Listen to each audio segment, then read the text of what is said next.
which are meant to do that are not there. Okay? So secondly is for the surplus is to export.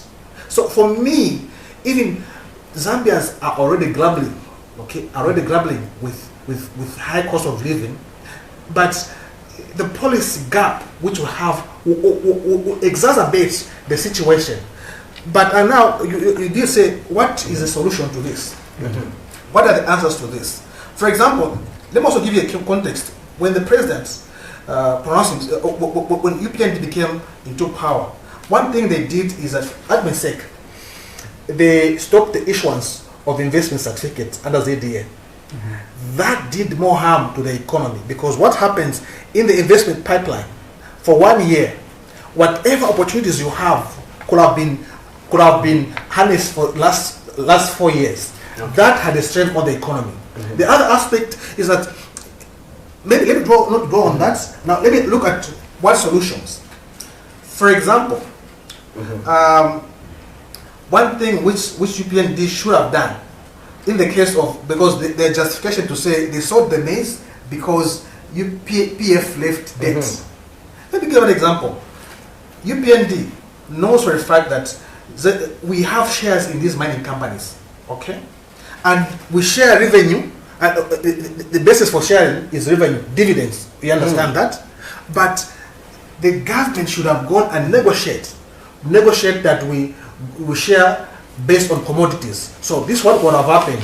Commodities, you share cathodes, okay, and set up Zamefas, because one ton of copper is worth $9,000 on the market.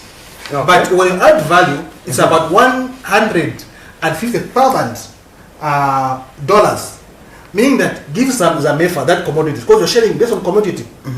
Add value, get the money, pay for what PF left in terms of debt, and also cushion the market, provide for subsidies. Another aspect, for example, we are living in what is called the fourth industrial revolution. This fourth industrial revolution has been necessitated, the developing environment through the Internet of Things, the virtual realities, artificial intelligence, and so on and so forth. Why are we not going that way as a country, Honorable? We seem to be lagging behind. Our colleagues are using artificial intelligence, electric cars. They seem to be going in that direction, but us, we seem to be going around in circles.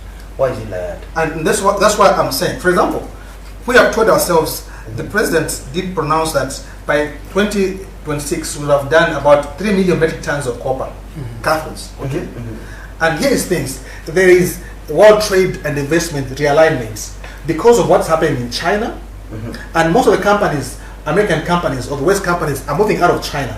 Okay, and because in the Internet of Things, and virtual reality, and artificial intelligence, and so on and so forth, it just changed the way we do business. And also, what has happened because of this, there's high demand on critical minerals. Okay, and Zambia has got the top 5 critical minerals: copper, cobalt, lithium, nickel, and rare earth elements. So now, because of the new wave, the fourth industrial development, the thing is, how are we preparing ourselves as Zambia to tap in that? Because those companies, they'll come and invest here in Zambia. For example, let me give an example. Just an example.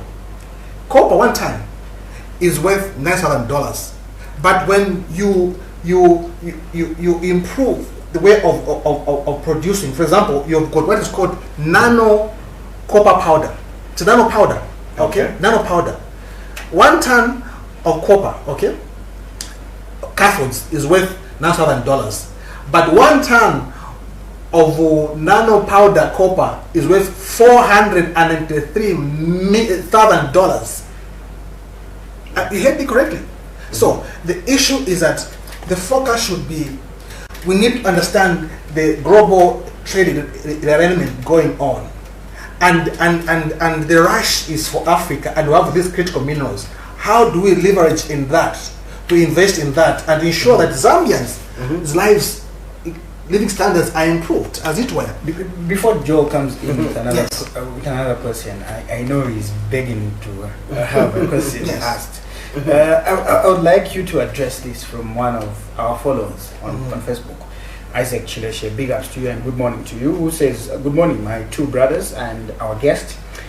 My good honorable cousin is not truth in what he's saying. He's a former lawmaker and purely he knew what he left as PF.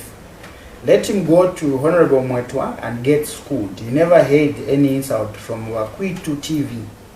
Let him ask... that's Wakwetu, meaning Wakwetu. Yes, Wakwetu. Let me ask my honorable, have you heard how people are insulting on social media?